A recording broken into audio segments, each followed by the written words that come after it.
कि सिख वाकई लव कुश दी औलाद है? दो जाणिਆਂ ਦਾ खून सेम हो जाए, इत्थों ये साबित नहीं हुंदा भी उन्हां दा धर्म भी एक होवेगा। अज इस बंदे ने पंथ नाल मत्था लाया है ते दुनिया गवाह है कि जिन्ने भी इस पंथ नाल मत्था लाया उहदा नामो निशान मिट गया। ये कोई मान वाली गल नहीं है भी सिख हिंदुआं चों निकले आ, उन्हां लई सोचण विचारन वाली गल आ कि गुरु साहिबानां नूं ऐसी की कमी लगी उन्हां दी विचार च कि गुरु साहिब नूं एक नवीं विचारधारा देनी पई। ये तो उन्हां दी सोचण वाली गल, मान वाली गल है ही नहीं।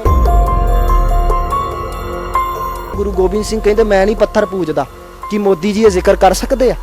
गुरु साहब कहते मैं रामा अवतार उन्हां दा उलत्था कीता पर मेरी कोई शरधा नहीं उन्हां ते। कौम देखो हुण वार-वार गल्लां कर रही है, मौजूदा जथेदार पुराने जथेदार नूं तलब करे भरावा तैनूं अहुदा दिता गया सी, तू एडा वड्डा गुनाह क्यों कीता? दे कौम नूं जवाब। एक अपील बेनती जथेदार साहब नूं भी जरूर करांगा आखिर ते। देखो जी, मैं भावें एक नमाणा जा सिख हां, मेरा बहुता कोई वड्डा अहुदा नहीं, मैं तो सिर्फ हथ जोड़ बेनती कर सकदा है। जथेदार साहिबानां नूं बेनती करांगा कि हुण न्याय बराबर दा करिओ जी। अकाल चैनल नूं सबसक्राइब करो, नवी वीडियोज़ दी नोटिफिकेशन दे लई बैल आइकन नूं क्लिक करना ना भुलना। मैं हाँ जगमीत सिंह। अज असीं गलबात करांगे कौम दे विच भख रहे मुद्दिआं ते। मुद्दे किहड़े-किहड़े ने कि बाबरी मस्जिद जिहड़ी 1992 ਦੇ ਵਿੱਚ ਢਾਹ ਦਿੱਤੀ गई सी, उस तो बाद उत्थे राम मंदिर जिहड़ा ਉਹ खड़ा कर दिता गया है। कुछ दिन पहलां उत्थे बड़े ਵੱਡੇ विद्वानां ਨੂੰ सद्दा दिता गया सी। देश के प्रधानमंत्री ने पूरी आपदी जिम्मेवारी दे नाल उत्थे जिहड़े ਵੱਡੇ लीडर कह लो जां जिवें विद्वान कह लो जां सिख पंथ के जिवें जथेदार हैगे ਗਿਆਨੀ हरप्रीत सिंह, इन्हां नूं भी सद्दा दिता गया सी। पर ਗਿਆਨੀ हरप्रीत सिंह ने जाण तो मना कर दिता कह लो, जां कह लो उन्हें कहा सीगा कि मैं वो जिहड़ा चिट्ठी आई है मैनूं सद्दा पत्र आया मैं तो पढ़ के नहीं देखिया, मेरे को जो समा होया तो देखांगे, पर वो नहीं पहुँचे। चलो बढ़िया गल आ, एक धर्म नूं ढाह के दूजा धर्म खड़ा करना तो उत्थे शमूलीयत करनी, उन्हें वधिया फैसला लिया होवेगा, शायद उन्हों का वधिया फैसला होवेगा उत्थे। उस तो बाद जिहड़े पहुँचे सन ਗਿਆਨੀ कहिए कि अगियानी कहिए, इकबाल सिंह एक जथेदार जिहड़े रह चुके ने पटना साहब तो, वो भी उत्थे पहुँचे सन। पर उन्होंने वालों एक बयान दिता गया सी उत्थे पहुँचना चलो कोई वड्डी गल नहीं, कोई भी जा सकता सी, जिन्हों भी सद्दा दिता गया सीगा उनकी मन की मर्जी सीगी। पर उत्थे जिहड़ा बयान दिता सीगा कि जिहड़े सिख आ जां गुरु गोबिंद सिंह आ ये लव कुश दी औलाद आ। उस तो बाद जिहड़ा सिख पंथ दे विच दुविधा फैल गई, वो बयान भी अजिहे चैनल ते दिता गया सी जो इंटरनेशनल मीडिया है, जिन्हां ते अज दा रिकार्ड अज तो 50 साल बाद भी वो पिया रहना, जिन्हां ते अज रिकार्ड देखिए तो अज तो पिछले 50 सालों का भी मिल सकता है। पर आने वाले 50 सालों के विच वो जिहड़ा दिता होया बयान किड्डे वड्डे सवाल खड़े करेगा। 50 सालों की अज ही बड़े वड्डे सवाल जिहड़े खड़े हो चुके हैं कि उन्हां वल्लों अजिहा बयान देना हरेक नूं वहम हो गया है जां कह लो भरम हो गया इस चीज़ का कि वाकई तो नहीं सिख लव कुश दी औलाद। गुरु गोबिंद सिंह ने तो इन्हां चीज़ों चों कढ़िया सीगा, पर ये अज जथेदार ये गल कह रहा है। जथेदार ने गल क्यों कही, कोई इहदे पिछे राज तो नहीं हो सकता। बाद दे विच उन्हां दी एक इंटरव्यू आउंदी है तो उहदे विच ओह दसम ग्रंथ का हवाला देंदे ने कि दसम ग्रंथ दे विच सब कुछ लिखिया होया। कई प्रचारक भी कहिंदे ने कि असी कदों ते पिटते आ रहे सीगे, पर किसी ने जां जथेदार ने साडी सार नहीं लई कि सानूं तलब कर लिया जांदा होरनां मसलिਆਂ ते। अज देखते हैं कि जथेदार ਗਿਆਨੀ हरप्रीत सिंह इकबाल सिंह के खिलाफ फैसला लैणगे जां नहीं लैणगे। जे लैंदे आ तो उन्हां दी जिहड़ी आ जथेदारी खुस सकती है।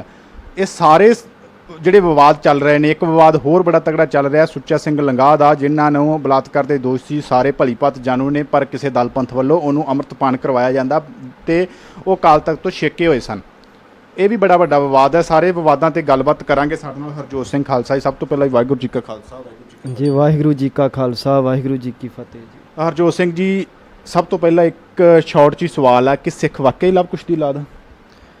नहीं, देखो सिख लव कुश दी औलाद है जिहड़ा तां पहली गल ये कहिंदा है वो बंदा आप बेईमान होएगा।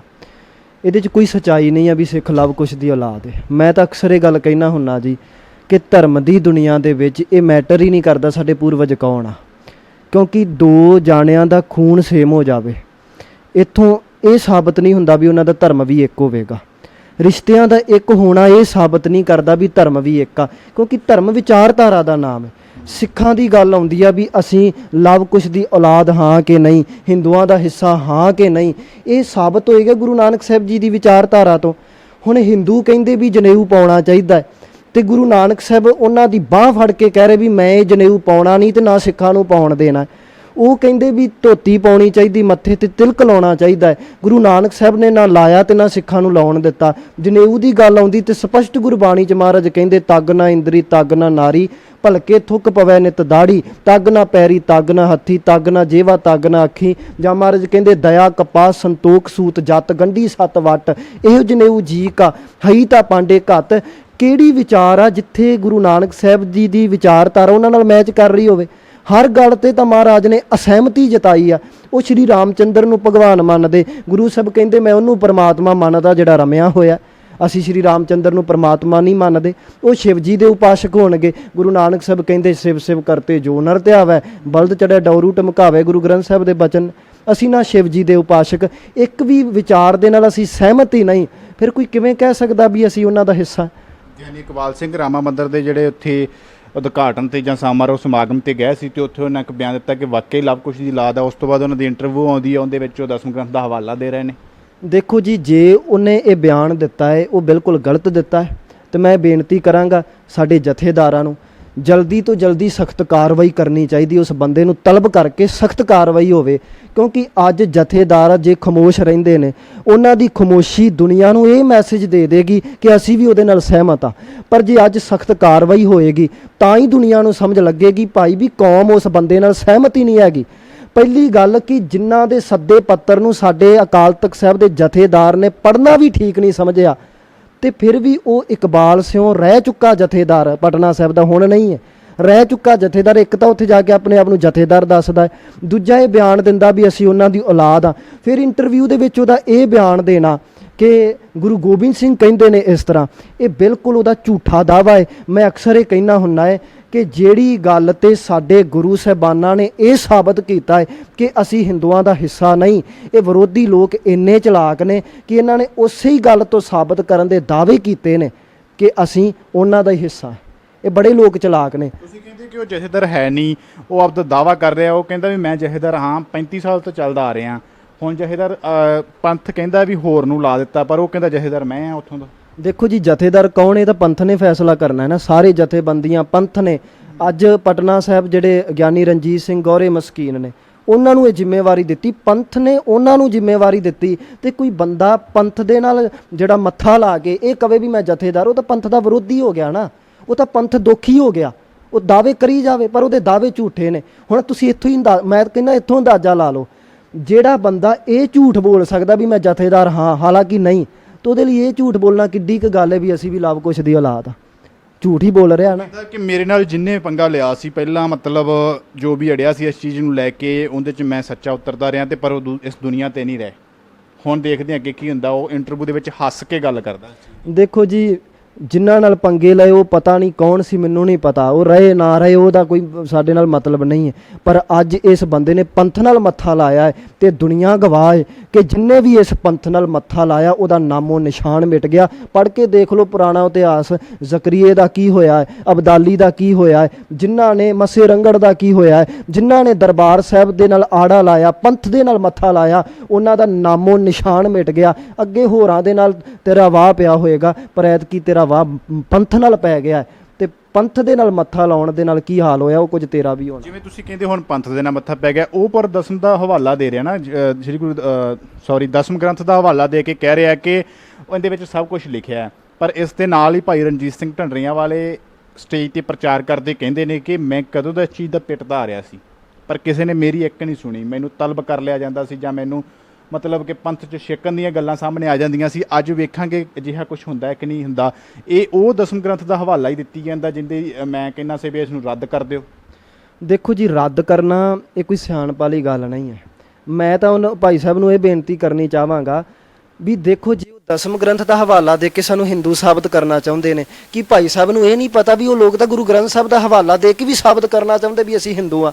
ਆਪਾਂ ਸਾਰੇ ਜਾਣਦੇ ਆ ਕਿ ਗੁਰੂ ਗ੍ਰੰਥ ਸਾਹਿਬ ਦੇ ਵਿੱਚ ਰਾਮ ਜ਼ਿਕਰ ਕੀਤਾ ਗਿਆ, ਰਾਮ ਦਾ ਨਾਮ ਲਿਆ ਗਿਆ ਹੈ ਨਾ, ਪਰ ਸਾਰੇ ਜਾਣਦੇ ਵੀ ਜਦੋਂ ਵੀ ਪ੍ਰਮਾਤਮਾ ਦੀ ਗੱਲ ਆਈ ਆ ਉੱਥੇ ਰਾਮ ਦਾ ਅਰਥ ਰਮਿਆ ਹੋਇਆ ਏ, ਦਸ਼ਰਥ ਦਾ ਪੁੱਤਰ ਨਹੀਂ ਹੈ। ਪਰ ਫਿਰ ਵੀ ਲੋਕ ਇਹ ਦਾਅਵੇ ਕਰਦੇ ਨੇ ਨਾ ਕਿ ਗੁਰੂ ਗ੍ਰੰਥ ਸਾਹਿਬ ਸ਼੍ਰੀ ਰਾਮਚੰਦਰ ਦੀ ਪੂਜਾ ਕਰਦਾ ਹੈ। ਇਹ ਤਾਂ ਗੁਰੂ ਗ੍ਰੰਥ ਸਾਹਿਬ ਦਾ ਹਵਾਲਾ ਦੇ ਕੇ ਸਾਬਤ ਕਰਨਾ ਚਾਹੁੰਦੇ ਹੁਣ ਕੀ ਗੁਰੂ ਗ੍ਰੰਥ ਸਾਹਿਬ ਨੂੰ ਰੱਦ ਕਰ ਦਈਏ। ਰਹੀ ਗੱਲ ਗੁਰੂ ਗੋਬਿੰਦ ਸਿੰਘ ਜੀ ਦੀ ਬਾਣੀ ਦੀ, ਮੈਂ ਜਿਹੜੀ ਅੱਗੇ ਗੱਲ ਕੀਤੀ ਸੀ ਨਾ, ਇਹ ਤਾਂ ਵਿਰੋਧੀਆਂ ਦੀ ਸਾਜ਼ਿਸ਼ ਆ ਕਿ ਜਿਹੜੀ ਗੱਲ ਤੋਂ ਇਹ ਸਾਬਤ ਹੁੰਦਾ ਹੈ ਕਿ ਅਸੀਂ ਉਹਨਾਂ ਦਾ ਹਿੱਸਾ ਨਹੀਂ, ਇਹ ਉਸੇ ਚੋਂ ਇੱਕ ਅੱਧੀ ਪੰਕਤੀ ਚੁੱਕ ਕੇ ਸਾਬਤ ਕਰਨ ਵਾਲੇ ਪਾਸੇ ਲੱਗ ਪੈਂਦੇ ਨੇ। ਹੁਣ ਉਹ ਇਕਬਾਲ ਸਿਓ ਇੱਕ ਅੱਧੀ ਪੰਕਤੀ ਸੁਣਾ ਕੇ ਕਹਿੰਦਾ ਜੀ ਗੁਰੂ ਗੋਬਿੰਦ ਸਿੰਘ ਕਹਿ ਰਹੇ ਨੇ। ਹੁਣ ਪੂਰਾ ਸ਼ਬਦ ਜਿੰਨੀ ਦੇਰ ਤੱਕ ਉਸ ਪੂਰੇ ਸ਼ਬਦ ਦਾ ਭਾਵ ਨਹੀਂ ਸੁਣਾਇਆ ਜਾਂਦਾ ਉਨੀ ਦੇਰ ਤੱਕ ਤਾਂ ਨਤੀਜਾ ਹੀ ਨਹੀਂ ਨਿਕਲਣਾ ਵੀ ਗੁਰੂ ਗੋਬਿੰਦ ਸਿੰਘ ਕੀ ਕਹਿਣਾ ਚਾਹੁੰਦੇ ਨੇ। ਹੁਣ ਮੈਂ ਪੂਰਾ ਸ਼ਬਦ ਸੁਣਾਉਣਾ ਚਾਹੁੰਦਾ, ਸੰਗਤ ਸੁਚੇਤ ਹੋਵੋ ਕਿ ਗੁਰੂ ਗੋਬਿੰਦ ਸਿੰਘ ਜੀ ਦਾ ਅਸਲ ਮਨੋਰਥ ਕੀ ਸੀ ਉਹ ਗੱਲ ਕਹਿਣ ਦਾ। ਹੁਣ ਤੁਸੀਂ ਦੇਖੋ ਜਿਵੇਂ ਅੱਜ ਇਹ ਸਾਨੂੰ ਹਿੰਦੂਆਂ ਦਾ ਹਿੱਸਾ ਕਹਿ ਰਹੇ ਨੇ ਨਾ, ਉਦੋਂ ਵੀ ਜਿਹੜੇ ਲੋਕ ਗੁਰੂ ਨਾਨਕ ਨੂੰ ਹਜੇ ਨਹੀਂ ਸੀ ਸਮਝ ਸਕੇ ਉਹ ਵੀ ਸਾਨੂੰ ਇਹ ਗੁਰੂ ਸਾਹਿਬਾਨਾਂ ਨੂੰ ਹਿੰਦੂਆਂ ਦਾ ਗੁਰੂ ਕਹਿੰਦੇ ਸੀ ਨਾ। ਆਪਾਂ ਜਾਣਦੇ ਇਤਿਹਾਸ ਦੇ ਵਿੱਚ ਜ਼ਿਕਰ ਆਉਂਦਾ ਵੀ ਇਹ ਹਿੰਦੂਆਂ ਦੇ ਗੁਰੂ ਨੇ। ਪਰ ਗੁਰੂ ਗੋਬਿੰਦ ਸਿੰਘ ਜੀ ਨੂੰ ਇਹ ਸਾਬਤ ਕਰਨਾ ਜ਼ਰੂਰੀ ਸੀ ਕਿ ਅਸੀਂ ਕੁਦਰਤ ਕੇ ਸਭ ਬੰਦੇ ਜਾਣ ਕੇ ਤਾਂ ਸਭ ਨੂੰ ਪਿਆਰ ਕਰ ਸਕਦੇ ਹਾਂ, ਪਰ ਜੇ ਪਾਰਟੀਕੂਲਰ ਧਰਮ ਦੀ ਗੱਲ ਕਰੋਗੇ ਨਾ ਸਾਡਾ ਉਹਦੇ ਨਾਲ ਕੋਈ ਸੰਬੰਧ ਨਹੀਂ ਹੈ, ਕਿਉਂਕਿ ਅਸੀਂ ਉਹਨਾਂ ਦੀ ਵਿਚਾਰਧਾਰਾ ਨਾਲ ਸਹਿਮਤ ਨਹੀਂ ਹੈ। ਤੇ ਕਿਸੇ ਚੀਜ਼ ਨੂੰ ਕੱਟਣ ਲਈ ਪਹਿਲਾਂ ਉਹਨਾਂ ਦੇ ਬਿਆਨਾਂ ਦਾ ਜ਼ਿਕਰ ਕੀਤਾ ਜਾਂਦਾ ਹੈ। ਜਿਵੇਂ ਮੰਨ ਲਓ ਹੁਣ ਆਪਾਂ ਇਕਬਾਲ ਸਿੰਘ ਦੀ ਗੱਲ ਦਾ ਨੂੰ ਕੱਟਣਾ ਹੈ, ਪਹਿਲਾਂ ਇਕਬਾਲ ਸਿੰਘ ਦੀ ਸਟੇਟਮੈਂਟ ਦੱਸੀ ਜਾਂਦੀ ਆ ਤੇ ਫਿਰ ਉਹਦਾ ਜਵਾਬ ਦਿੱਤਾ ਜਾਂਦਾ ਹੈ। ਤੇ ਕੋਈ ਬੇਈਮਾਨ ਬੰਦਾ ਕੇਵਲ ਆਪਣੀ ਓਨੀ ਕੁ ਸਟੇਟਮੈਂਟ ਕੱਟ ਕੇ ਕਹਿ ਦੇ ਦੇਖੋ ਜੀ ਕਾਲ ਚੈਨਲ ਵੀ ਦਾਅਵਾ ਕਰਦਾ, ਇਹ ਤਾਂ ਗੱਲ ਕੋਈ ਜਾਇਜ਼ ਨਹੀਂ ਨਾ ਹੋਈ। ਪੂਰੀ ਵੀਡੀਓ ਸੁਣਨੀ ਪਏਗੀ ਵੀ ਅਸੀਂ ਉਹਦੇ ਚੋਂ ਭਾਵ ਕੀ ਕੱਢ ਕੇ ਦੱਸਿਆ, ਫੇਰ ਹੀ ਪਤਾ ਲੱਗੇਗਾ ਨਾ। ਇਸੇ ਤਰ੍ਹਾਂ ਜਿੰਨੀ ਦੇਰ ਤੱਕ ਗੁਰੂ ਗੋਬਿੰਦ ਸਿੰਘ ਜੀ ਦੇ ਸਾਰੇ ਬਚਨ ਦਾ ਭਾਵ ਨਹੀਂ ਰੱਖਿਆ ਜਾਂਦਾ ਉਨੀ ਦੇਰ ਤੱਕ ਸਪਸ਼ਟ ਹੀ ਨਹੀਂ ਹੋਣਾ ਵੀ ਗੁਰੂ ਗੋਬਿੰਦ ਸਿੰਘ ਕੀ ਕਹਿੰਦੇ ਨੇ। ਹੁਣ ਦੇਖੋ ਗੁਰੂ ਗੋਬਿੰਦ ਸਿੰਘ ਜੀ ਦਾ ਇਹ ਬਚਨ ਆਉਂਦਾ ਹੈ, ਤਿੰਨ ਬੇਦੀਆਂ ਕੀ ਕੁੱਲ ਵਿਖੇ ਪ੍ਰਗਟੇ ਨਾਨਕ ਰਾਏ, ਵੀ ਬੇਦੀਆਂ ਦੀ ਕੁੱਲ ਵਿੱਚ ਗੁਰੂ ਨਾਨਕ ਪ੍ਰਗਟ ਹੋਏ ਨੇ। ਤੇ ਉਸ ਤੋਂ ਪਹਿਲਾਂ ਉਹਨਾਂ ਸਾਰਾ ਜ਼ਿਕਰ ਕਰ ਦਿੱਤਾ ਵੀ ਲਵ ਕੁਸ਼ ਦੀ ਜਿਹੜੀ ਸਾਰੀ ਬੰਸ ਦਾ ਜ਼ਿਕਰ ਕੀਤਾ, ਫਿਰ ਵੇਦ ਪੜਨ ਵਾਲੇ ਬੇਦੀ ਹੋ ਕੇ ਸਾਰਾ ਜ਼ਿਕਰ ਕੀਤਾ ਹੈ। ਕੋਈ ਸ਼ੱਕ ਨਹੀਂ ਹੈ ਕਿਉਂਕਿ ਸਾਡਾ ਇਤਿਹਾਸ ਵੀ ਤਾਂ ਦੱਸਦਾ ਹੀ ਆ ਨਾ ਕਿ ਗੁਰੂ ਨਾਨਕ ਸਾਹਿਬ ਜੀ ਜਿਹੜੀ ਫੈਮਿਲੀ ਵਿੱਚ ਪ੍ਰਗਟ ਹੋਏ ਹਿੰਦੂ ਫੈਮਿਲੀ ਨੂੰ ਬਿਲੋਂਗ ਕਰਦੀ ਹੈ, ਇਹ 'ਚ ਤਾਂ ਕੋਈ ਸ਼ੱਕ ਨਹੀਂ ਹੈ। ਤੇ ਪਰ ਜੇ ਹੁਣ ਲੋਕ ਸਮਝਣ ਲੱਗ ਗਏ ਕਿ ਹਿੰਦੂਆਂ ਦੇ ਘਰ ਜਨਮ ਲੈ ਕੇ ਗੁਰੂ ਨਾਨਕ ਸਾਹਿਬ ਵੀ ਹਿੰਦੂ ਹੋ ਗਏ ਤੇ ਗੁਰੂ ਗੋਬਿੰਦ ਸਿੰਘ ਕਹਿੰਦੇ ਗੱਲ ਗਲਤ ਆ, ਇਸ ਕਰਕੇ ਪਹਿਲਾਂ ਉਹਨਾਂ ਜ਼ਿਕਰ ਕਰਤਾ ਵੀ ਦੇਖੋ ਇਹਦੇ 'ਚ ਕੋਈ ਸ਼ੱਕ ਨਹੀਂ ਕਿ ਬੇਦੀਆਂ ਦੀ ਕੁੱਲ ਵਿੱਚ ਗੁਰੂ ਨਾਨਕ ਸਾਹਿਬ ਪ੍ਰਗਟ ਹੋਏ, ਪਰ ਇੱਥੋਂ ਇਹ ਨਹੀਂ ਸਮਝ ਲੈਣਾ ਵੀ ਗੁਰੂ ਨਾਨਕ ਸਾਹਿਬ ਵੀ ਬੇਦੀ ਹੋ ਗਏ ਜਾਂ ਹਿੰਦੂ ਹੋ ਗਏ। ਫਿਰ ਅਗਲੇ ਹੀ ਬਚਨ ਦੇ ਵਿੱਚ ਇਸ ਤੋਂ ਬਾਅਦ ਚੌਪਈ ਆਉਂਦੀ ਆ, ਉਹਦੇ ਵਿੱਚ ਮਹਾਰਾਜ ਸਪਸ਼ਟ ਕਰਦੇ ਨੇ ਕਿ ਤਿੰਨ ਇਹ ਕਲ ਮਹਿ ਧਰਮ ਚਲਾਇਓ, ਸਭ ਸਾਧਨ ਕੋ ਰਾਹ ਬਤਾਇਓ, ਜੋ ਤਾਂ ਕੇ ਮਾਰਗ ਮੇ ਆਏ ਤੇ ਕਬਹੂ ਨਹੀਂ ਪਾਪ ਸੰਤਾਏ। ਇਹ ਉਸ ਦੋਹਰੇ ਤੋਂ ਬਾਅਦ ਬਚਨ ਆਉਂਦਾ, ਤਿੰਨ ਬੇਦੀਆਂ ਕੀ ਕੁੱਲ ਵਿਖੇ ਵਾਲਾ ਜਿਹੜਾ ਦੋਹਰਾ ਹੈ। ਉਸ ਤੋਂ ਬਾਅਦ ਇਹ ਚੌਪਈ ਆਉਂਦੀ ਤੇ ਉੱਥੇ ਮਹਾਰਾਜ ਆਪਦਾ ਕਨਕਲੂਜਨ ਕੱਢਦੇ ਨੇ। ਮਹਾਰਾਜ ਕਹਿੰਦੇ ਭਾਵੇਂ ਬੇਦੀਆਂ ਦੀ ਕੁੱਲ ਵਿੱਚ ਗੁਰੂ ਨਾਨਕ ਸਾਹਿਬ ਪ੍ਰਗਟ ਹੋਏ, ਪਰ ਯਾਦ ਰਹੇ ਗੁਰੂ ਨਾਨਕ ਸਾਹਿਬ ਨੇ ਉਹਨਾਂ ਦੇ ਧਰਮ ਨੂੰ ਪ੍ਰਵਾਨ ਨਹੀਂ ਕੀਤਾ, ਉਹਨਾਂ ਦੀ ਵਿਚਾਰਧਾਰਾ ਨਾਲ ਸਹਿਮਤ ਨਹੀਂ ਹੋਏ, ਇਸ ਕਰਕੇ ਗੁਰੂ ਨਾਨਕ ਸਾਹਿਬ ਨੇ ਇੱਕ ਨਵਾਂ ਧਰਮ ਚਲਾ ਲਿਆ। ਮਹਾਰਾਜ ਨੇ ਬਚਨ ਕੀਤਾ ਤਿੰਨ ਇਹ ਕਲ ਮੈਂ ਧਰਮ ਚਲਾਇਓ, ਸਭ ਸਾਧਨ ਕੋ ਰਾਹ ਬਤਾਇਓ, ਵੀ ਹੁਣ ਇੱਕ ਨਵਾਂ ਰਾਹ ਦਿੱਤਾ ਹੈ ਜਗਿਆਸੂਆਂ ਨੂੰ। ਤੇ ਜਿਹੜੇ ਵੀ ਇਸ ਰਸਤੇ ਤੇ ਚੱਲਣਗੇ ਉਹ ਪਖੰਡਾਂ ਕਰਮਕਾਂਡਾਂ ਵਹਿਮ ਭਰਮਾਂ ਤੇ ਪਾਪਾਂ ਤੇ ਵਕਾਰਾਂ ਤੋਂ ਦੂਰ ਹੋਣਗੇ, ਆਪਣੀ ਮੰਜ਼ਿਲ ਤੇ ਪਹੁੰਚਣਗੇ। ਤੇ ਇੱਕ ਹੋਰ ਮੈਂ ਸਪਸ਼ਟ ਕਰਦੇ ਆ, ਜਦੋਂ ਗੁਰੂ ਅੰਗਦ ਸਾਹਿਬ ਦੀ ਗੱਲ ਹੋਈ ਆ ਨਾ ਜੀ, ਗੁਰੂ ਅੰਗਦ ਸਾਹਿਬ ਦੀ ਗੱਲ ਹੋਈ ਤੇ ਦੇਖੋ ਗੁਰੂ ਸਾਹਿਬ ਨੇ ਸ਼ਬਦ ਵਰਤਿਆ ਨਾਨਕ ਅੰਗਦ ਕੋ ਬਪ ਧਰਾ, ਧਰਮ ਪ੍ਰਚਾਰ ਇਹ ਜਗ ਮੇ ਕਰਾ। ਮਹਾਰਾਜ ਕਹਿੰਦੇ ਨੇ ਵੀ ਗੁਰੂ ਨਾਨਕ ਸਾਹਿਬ ਨੇ ਜਦੋਂ ਗੁਰੂ ਅੰਗਦ ਸਾਹਿਬ ਨੂੰ ਗੁਰਿਆਈ ਦਿੱਤੀ ਆ ਨਾ, ਤੇ ਉਦੋਂ ਫਿਰ ਗੁਰੂ ਅੰਗਦ ਸਾਹਿਬ ਨੇ ਹੁਣ ਧਰਮ ਦਾ ਪ੍ਰਚਾਰ ਕੀਤਾ। ਉੱਥੇ ਹੁਣ ਧਰਮ ਪ੍ਰਚਾਰ ਸ਼ਬਦ ਵਰਤਿਆ। ਧਰਮ ਪ੍ਰਚਾਰ ਦਾ ਮਤਲਬ ਕੀ ਹੁੰਦਾ ਵੀ ਆਲਰੇਡੀ ਹੋਂਦ ਵਿੱਚ ਧਰਮ ਨੂੰ ਉਹਦਾ ਪ੍ਰਚਾਰ ਕਰਨਾ। ਗੁਰੂ ਨਾਨਕ ਸਾਹਿਬ ਵਾਲੇ ਹੋਂਦ 'ਚ ਆ ਗਿਆ ਸੀ ਤੇ ਗੁਰੂ ਅੰਗਦ ਸਾਹਿਬ ਲਈ ਕਹਿ ਰਹੇ ਨੇ ਵੀ ਹੁਣ ਉਸੇ ਧਰਮ ਦਾ ਪ੍ਰਚਾਰ ਹੋ ਰਿਹਾ। ਪਰ ਗੁਰੂ ਨਾਨਕ ਸਾਹਿਬ ਦੇ ਸਮੇਂ ਉਹ ਗੱਲ ਨਹੀਂ ਕਹੀ, ਉੱਥੇ ਮਹਾਰਾਜ ਨੇ ਕਿਹਾ ਵੀ ਨਵਾਂ ਧਰਮ ਚਲਾਇਆ ਹੈ। ਤੇ ਗੁਰੂ ਗੋਬਿੰਦ ਸਿੰਘ ਜੀ ਨੇ ਤਾਂ ਉਹਨਾਂ ਬਚਨਾਂ 'ਚੋਂ ਸਪਸ਼ਟ ਕੀਤਾ ਹੈ ਕਿ ਭਾਵੇਂ ਬੇਦੀਆਂ ਦੀ ਕੁੱਲ ਵਿੱਚ ਪ੍ਰਗਟ ਹੋਏ, ਪਰ ਲੋਕੋ ਇਹ ਨਾ ਸਮਝ ਲਿਓ ਗੁਰੂ ਨਾਨਕ ਸਾਹਿਬ ਵੀ ਹਿੰਦੂ ਹੋ ਗਏ। ਗੁਰੂ ਨਾਨਕ ਸਾਹਿਬ ਉਹਨਾਂ ਦੀ ਵਿਚਾਰਧਾਰਾ ਨਾਲ ਸਹਿਮਤ ਹੋਏ ਹੀ ਨਹੀਂ, ਇਸ ਕਰਕੇ ਉਹਨਾਂ ਨੇ ਆਪਣਾ ਇੱਕ ਨਵਾਂ ਧਰਮ ਚਲਾਇਆ ਹੈ। ਤੇ ਸਿੱਖੋ ਤੁਸੀਂ ਆਪਣੇ ਆਪ ਨੂੰ ਲਵ ਕੁਸ਼ ਦੀ ਵੰਸ਼ ਨਾ ਸਮਝਿਓ, ਸਾਡਾ ਸਭ ਕੁਝ ਗੁਰੂ ਨਾਨਕ ਸਾਹਿਬ ਤੋਂ ਸ਼ੁਰੂ ਹੁੰਦਾ ਹੈ। ਉਸ ਤੋਂ ਪਹਿਲਾਂ ਕੀ ਸੀ ਇਹ ਉਹਦੇ ਨਾਲ ਸਾਡਾ ਕੋਈ ਸੰਬੰਧ ਨਹੀਂ ਹੈ। ਪਰ ਬੜੀਆਂ ਥਾਵਾਂ ਤੇ ਗੱਲ ਹੁੰਦੀ ਹੈ, ਕਈਆਂ ਥਾਵਾਂ ਤੇ ਬਹਿਸ ਵੀ ਹੋ ਜਾਂਦੀ ਕਈ ਬੰਦਿਆਂ ਦੀ ਆਮ ਹੀ। ਉਹ ਕਹਿੰਦੇ ਕਿ ਜਿਹੜੇ ਗੁਰੂ ਆ ਉਹ ਹਿੰਦੂਆਂ ਚੋਂ ਨਿਕਲੇ ਆ। ਤੁਸੀਂ ਸਮਝਾਇਆ ਨਿਕਲੇ ਜ਼ਰੂਰ ਆ ਪਰ ਉਹ ਹੈ ਨਹੀਂ। ਪਰ ਉਸ ਤੋਂ ਬਾਅਦ ਉਹ ਕਹਿੰਦੇ ਨੇ ਕਿ ਜਿਵੇਂ ਬਾਬਾ ਬੰਦਾ ਸਿੰਘ ਬਹਾਦਰ ਸੀ, ਜਿਹੜੇ ਯੋਧੇ ਹੋਏ ਜਰਨੈਲ ਹੋਏ ਨੇ, ਉਹ ਵੀ ਹਿੰਦੂਆਂ ਦੇ ਸੀਗੇ। ਫਿਰ ਇਹਦੀ ਸੱਚਾਈ ਕੀ ਰਹਿ ਜਾਂਦੀ ਹੈ?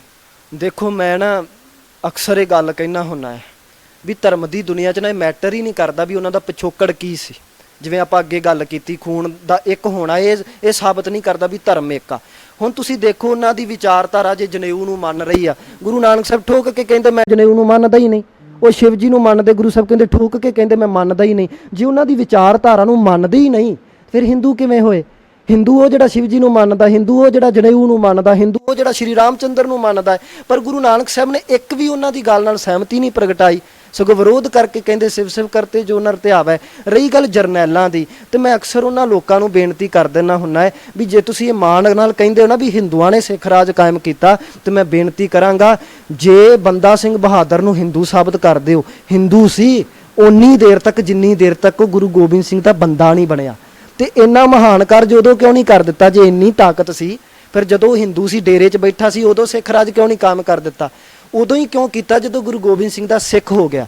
ਤਾਂ ਇਸ ਕਰਕੇ ਜਿਹੜਾ ਗੌਰਵਮਈ ਇਤਿਹਾਸ ਆ ਸਿਰਫ ਉਹਨਾਂ ਦੇ ਸਿੱਖ ਹੋਣ ਕਰਕੇ ਜੁੜਿਆ ਹੈ। ਜਿੰਨੀ ਦੇਰ ਤੱਕ ਸਿੱਖ ਨਹੀਂ ਸੀ ਉਨੀ ਦੇਰ ਤੱਕ ਉਸ ਇਤਿਹਾਸ ਤੇ ਕੋਈ ਮਾਣ ਵੀ ਨਹੀਂ ਕੀਤਾ ਜਾ ਸਕਦਾ। ਸਵਾਲ ਇੱਥੇ ਵੀ ਉੱਠਦਾ ਨਾ, ਜੇਕਰ ਉਹ ਮੰਨਦੇ ਨੇ ਕਿ ਜਿਹੜੇ ਜਰਨੈਲ ਸਾਡੇ ਹਿੰਦੂਆਂ 'ਚੋਂ ਨਿਕਲੇ ਨੇ ਉਹਨਾਂ ਨੇ ਰਾਜ ਜਿਹੜਾ ਸਿੱਖ ਰਾਜ ਪੈਦਾ ਕੀਤਾ, ਤੇ ਫਿਰ ਸਿੱਖ ਬਣੇ ਕਿਉਂ ਨਹੀਂ? ਸਿੱਖ ਬਣੇ ਕਿਉਂ ਨਹੀਂ? ਨਹੀਂ, ਮਤਲਬ ਮੇਰਾ ਇਹ ਹੈ ਕਿ ਜਦੋਂ ਇਹ ਕਹਿੰਦੇ ਨੇ ਕਿ ਉਹ ਸਾਡੇ ਹਿੰਦੂਆਂ 'ਚੋਂ ਸੀ, ਉਹਨਾਂ ਨੇ ਸਿੱਖ ਰਾਜ ਪੈਦਾ ਕਰ ਦਿੱਤਾ, ਇਹ ਤਾਂ ਦਾਅਵਾ ਕਰ ਦਿੱਤਾ ਉਹਨਾਂ, ਪਰ ਜਦੋਂ ਉਹ ਸਿੱਖ ਬਣ ਗਏ ਉਹਨਾਂ ਨੇ ਇੱਕ ਵੱਖਰਾ ਰਾਜ ਬਣਾ ਲਿਆ, ਤੇ ਫਿਰ ਉਹ ਸ਼ਰਨ ਕਿਉਂ ਨਹੀਂ ਆਏ ਉਸ ਰਾਜ? ਹਿੰਦੂ ਨਹੀਂ ਸ਼ਰਨ ਆਏ। ਉਹ ਹੁਣ ਦੇਖੋ ਇਹ ਉਹਨਾਂ ਦੀ ਆਪਣੀ ਈਗੋ ਹੋ ਸਕਦੀ ਆ। ਹੁਣ ਇਹ ਨਹੀਂ ਵੀ ਸਤਿਗੁਰਾਂ ਨੇ ਨਿਉਤਾ ਨਹੀਂ ਸੀ ਦਿੱਤਾ, ਗੁਰੂ ਗੋਬਿੰਦ ਸਿੰਘ ਜੀ ਨੇ ਪਹਾੜੀ ਰਾਜਿਆਂ ਨੂੰ ਕਿਹਾ ਹੀ ਸੀ ਨਾ ਵੀ ਤੁਸੀਂ ਵੀ ਪੰਥ 'ਚ ਸ਼ਾਮਲ ਹੋਵੋ, ਅੰਮ੍ਰਿਤ ਛਕੋ। ਪਰ ਉਹ ਲੋਕ ਆਪਣੀਆਂ ਰਵਾਇਤਾਂ ਛੱਡਣ ਨੂੰ ਨਹੀਂ ਸੀ ਤਿਆਰ। ਉਹ ਕਹਿੰਦੇ ਵੀ ਅਸੀਂ ਤਾਂ ਛਕਾਂਗੇ ਜੇ ਸਾਡੇ ਲਈ ਬਾਟਾ ਅਲੱਗ ਬਣਾਓਗੇ, ਸਾਡੇ ਲਈ ਪੰਗਤ ਅਲੱਗ ਕਰੋਗੇ, ਸ਼ੂਦਰਾਂ ਨੂੰ ਅਲੱਗ ਤੇ ਸਾਨੂੰ ਅਲੱਗ ਬਣਾਓਗੇ। ਉਹ ਵੰਡ ਵਰਨ ਤੋਂ ਉੱਪਰ ਨਿਕਲਣਾ ਹੀ ਨਹੀਂ ਸੀ ਚਾਹੁੰਦੇ।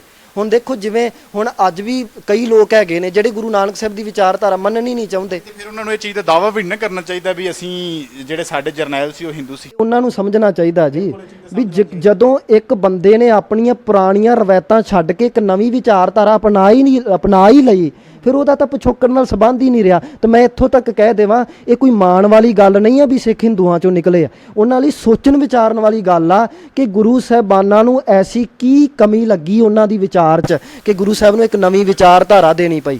ਇਹ ਤਾਂ ਉਹਨਾਂ ਦੀ ਸੋਚਣ ਵਾਲੀ ਗੱਲ, ਮਾਣ ਵਾਲੀ ਗੱਲ ਹੈ ਹੀ ਨਹੀਂ ਉਹਨਾਂ। ਪਰ ਇੱਥੇ ਇੱਕ ਸਵਾਲ, ਜਦੋਂ ਉੱਥੇ ਇਕੱਠੇ ਹੋਏ ਸੀ ਸਾਰੇ, ਜਿੱਥੇ ਇਕਬਾਲ ਸਿੰਘ ਵੱਲੋਂ ਵਿਵਾਦਕ ਬਿਆਨ ਦਿੱਤਾ ਗਿਆ ਸੀ, ਉੱਥੇ ਹੀ ਦੇਸ਼ ਦੇ ਪ੍ਰਧਾਨ ਮੰਤਰੀ ਵੱਲੋਂ ਬਿਆਨ ਆਉਂਦਾ ਹੈ ਕਿ ਗੋਬਿੰਦ ਰਮਾਇਣ ਆ ਜਿਹੜੀ ਉਹ ਗੋਬਿੰਦ ਸਿੰਘ ਵੱਲੋਂ ਲਿਖੀ ਗਈ।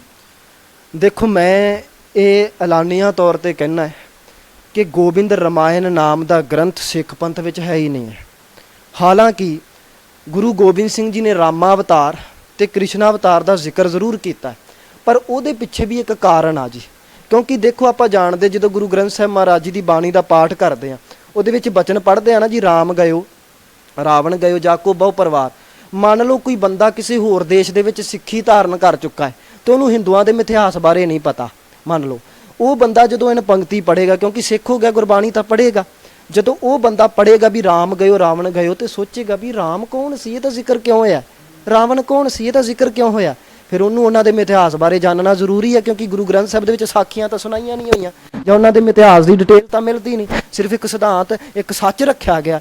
ਉਹ ਹੁਣ ਕਿਵੇਂ ਸਮਝਣਗੇ? ਇਹਦੇ ਲਈ ਉਹਨਾਂ ਦਾ ਪਿਛੋਕੜ ਜਾਣਨਾ ਜ਼ਰੂਰੀ ਸੀ। ਇਸ ਕਰਕੇ ਗੁਰੂ ਗੋਬਿੰਦ ਸਿੰਘ ਨੇ ਹੁਕਮ ਕੀਤਾ ਸੀ ਕਿ ਇੱਕ ਸਿੱਖ ਨੇ ਕੰਪੈਰੀਟਿਵ ਸਟੱਡੀ ਕਰਨੀ ਹੈ, ਭਾਵ ਦੂਜੇ ਧਰਮ ਗ੍ਰੰਥਾਂ ਦਾ ਵੀ ਗਿਆਨ ਲੈਣਾ ਹੈ, ਪਰ ਭਰੋਸਾ ਗੁਰੂ ਗ੍ਰੰਥ ਸਾਹਿਬ ਤੇ ਕਰਨਾ ਹੈ। ਪਰ ਹੁਣ ਇੱਥੇ ਇੱਕ ਇਹ ਵੀ ਗੱਲ ਉੱਠਦੀ ਹੈ ਵੀ ਮੁਸਲਮਾਨਾਂ ਦੇ ਇਤਿਹਾਸ ਦਾ ਜ਼ਿਕਰ ਕਿਉਂ ਨਹੀਂ ਕੀਤਾ? ਉਹਦਾ ਇੱਕ ਕਾਰਨ ਹੈ। ਦੇਖੋ ਬਾਕੀ ਜਿੰਨੇ ਧਰਮ ਸੀ ਨਾ, ਹਰ ਬੰਦਾ ਉਹਨਾਂ ਦੇ ਧਰਮ ਗ੍ਰੰਥ ਪੜ੍ਹ ਸਕਦਾ ਸੀ। ਮੈਂ ਸਭ ਤੋਂ ਵੱਡਾ ਸਬੂਤ ਆ ਭਾਈ ਨੰਦ ਲਾਲ, ਜਦੋਂ ਗੁਰੂ ਦੀ ਸ਼ਰਣੀ ਨਹੀਂ ਸੀ ਆਏ ਨਾ, ਤੁਸੀਂ ਦੇਖ ਲਓ ਉਹ ਔਰੰਗਜ਼ੇਬ ਦੇ ਪੁੱਤਰ ਦੇ ਉਸਤਾਦ ਸਨ ਤੇ ਕੁਰਾਨ ਦੇ ਬੜੇ ਵੱਡੇ ਵਿਦਵਾਨ ਸਨ।